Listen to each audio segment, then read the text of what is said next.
नमस्कार, मी SR पवार आणि माझा विषय आहे बी पॉझिटिव्ह. अर्थात आपण सर्वांनी पॉझिटिव्ह असलं पाहिजे, पॉझिटिव्ह विचार केला पाहिजे आणि आपली जी विचारधारा आहे ती सुद्धा पॉझिटिव्ह असली पाहिजे.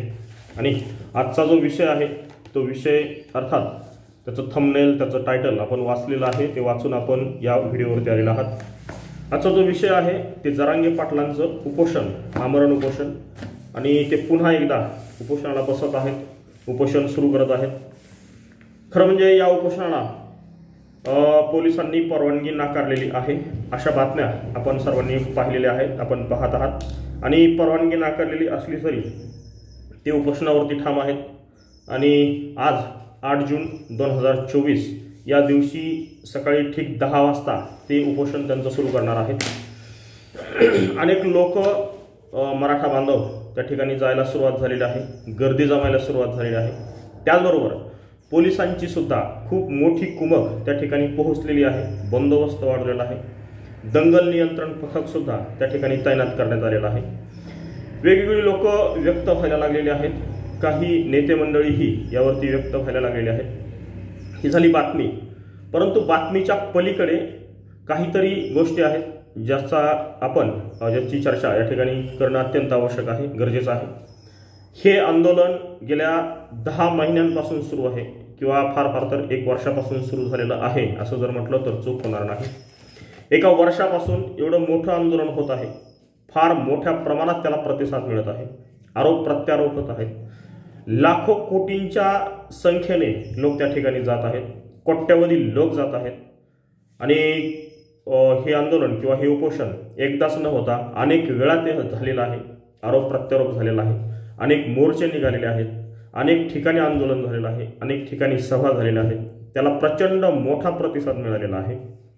आणि सरकारमधल्याही काही लोकांनी त्याला विरोध केला, आरोप झाले, प्रत्यारोप झाले.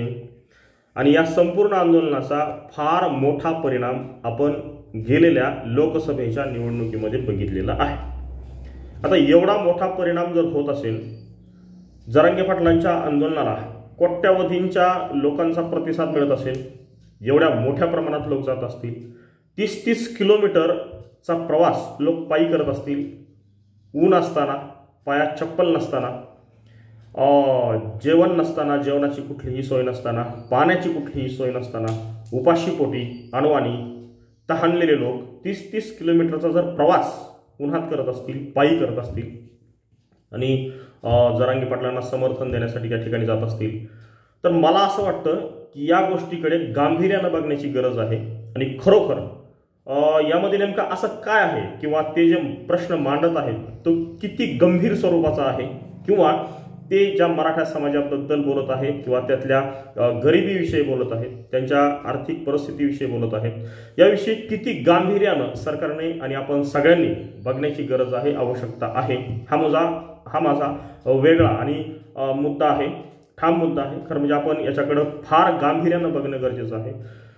जे सरकारमधली नेते मंडळी या आंदोलनाकडे कधी सपोर्ट करताना आपण बघतो, तर कधी कधी तीच लोक सपोर्ट करून आल्यानंतर वेगळ्या प्रकारची वक्तव्य देताना सुद्धा आपण बघितलेलं आहे. म्हणजे जायचं, आंदोलनाच्या स्थळी जायचं, सपोर्ट करायचा, त्यांच्या बाजूने बोलायचं आणि तिथून परत आल्यानंतर काहीतरी एक वेगळा विरोधात काहीतरी वक्तव्य व्यक्त करायचं, अशाच पद्धतीचं गेल्या वर्षभरापासून आपण पाहत आहोत.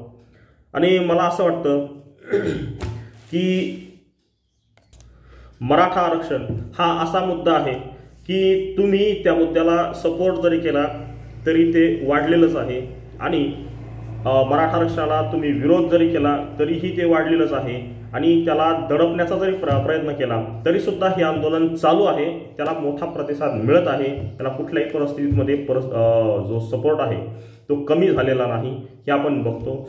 खरं म्हणजे सुरुवातीला जेव्हा लाठी हल्ला झाला त्याच्या पाठीमागची कारणं काय असतील किंवा तो कुणी सल्ला दिला किंवा कुणी आदेश दिले, हा भाग जरी पूर्णपणे वेगळा असला तरी हे आंदोलन जेव्हा जेव्हा दडपण्याचा प्रयत्न झाला तेव्हा तेव्हा या आंदोलनाने जास्त मोठं स्वरूप धारण केलेलं आहे, जे आपण बघितलेलं आहे. संपूर्ण महाराष्ट्राने, संपूर्ण देशाने ही गोष्ट नीटनेटकी बघितलेली आहे. आणि आजही जर तुम्ही आंदोलन दडपण्याचा जरी प्रयत्न केला तरी ते वाढणारच आहे. आणि तुम्ही कुठल्याही परिस्थितीमध्ये हे आंदोलन थोपू शकणार नाहीत आज तरी या घडीला, असंच एक चित्र आहे, असं एक वातावरण आहे. कारण अनेक लोक त्या ठिकाणी जायला लागलेले आहेत. मला असं वाटतं की या टप्प्यावरती आज लोकसभेची निवडणूक झाल्याच्या नंतर सरकारी पक्षामधील जी लोक आहेत, जी सत्तेवरती आहेत, या सर्वांनी अजूनही या गोष्टीचा गांभीर्याने विचार करायला हवा. ही गोष्ट नीटनेटकी समजून घ्यायला हवी. मनोज जरांगे पाटील हे आंदोलन करत आहेत आणि त्यांचं आंदोलन सपोर्ट करायचं आहे किंवा दडपून टाकायचं आहे एवढा सोपा विषय हा नाही.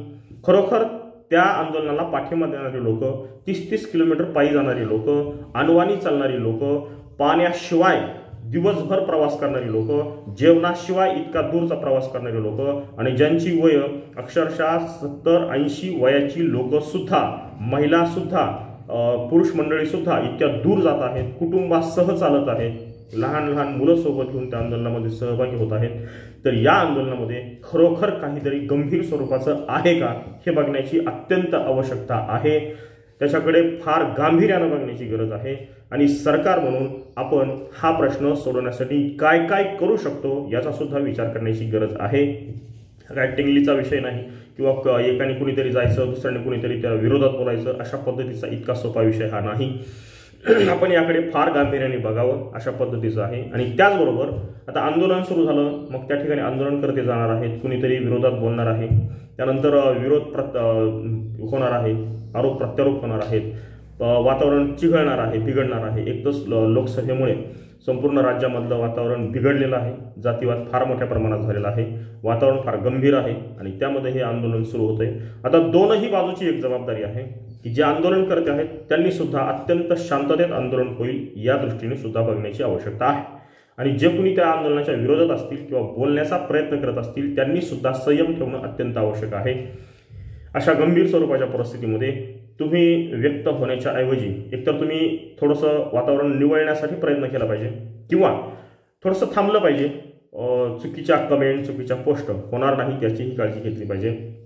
आणि विशेषतः फेसबुक, व्हॉट्सअप यावरती सुद्धा जे आपण कमेंट करणार आहात, पोस्ट टाकणार आहात ते सुद्धा आपण थोडंसं थांबवलं पाहिजे, थोडंसं वेट वॉच केलं पाहिजे, परिस्थितीचं गांभीर्य आपण जपलं पाहिजे. त्याचबरोबर न्यूज चॅनलच्या ज्या बातम्या यूट्यूबवरती असतात त्याच्या खाली ज्या चुकीच्या कमेंट चालू असतात, न्यूज चॅनलची सुद्धा फार मोठी जबाबदारी आहे की त्यांनी या कमेंट काही दिवस ऑफ करून ठेवायला हव्या आहेत. कारण त्यामुळे सुद्धा वातावरण खूप मोठ्या प्रमाणात बिघडत आहे आणि न्यूज चॅनलच्या खाली जे चॅट बॉक्स आहेत त्यावरती अजूनही कोणाचं लक्ष आलेलं नाही. त्या कमेंट जितक्या लवकर बंद होतील त्याने सुद्धा वातावरण शांत राहण्याचा प्रयत्न होणार आहे. तर माझं मत हेच होतं की आता खरं म्हणजे आंदोलन परत एकदा सुरू होतंय, त्याला पोलिसांनी परवानगी नाकारलेली आहे, तरीही ते आंदोलन करण्यावरती ठाम आहेत. तर जेवढं शक्य होईल तेवढं सर्वांनी पॉझिटिव्ह राहा, सकारात्मक घ्या, त्या आंदोलनाकडे सकारात्मक दृष्टीने बघा आणि हा प्रश्न सोडण्यासाठी खरोखर काय काय करता येईल या दृष्टीने सुद्धा बघण्याची गरज आहे. परंतु कुठल्याही परिस्थितीमध्ये चुकीचं काही घडणार नाही याची खबरदारी आपण सर्वांनी घ्यावी एक नम्र विनंती करतो. आणि माझ्या या यूट्यूब चॅनलवरती आपण जर प्रथमच आलेले असाल तर मला माझी विनंती आहे की कृपया माझ्या या चॅनलला सबस्क्राईब करा, माझ्या या व्हिडिओला लाईक करा, कमेंट करा आणि माझा हा व्हिडिओ जास्तीत जास्त शेअर करा. एवढंच सांगतो आणि थांबतो. धन्यवाद.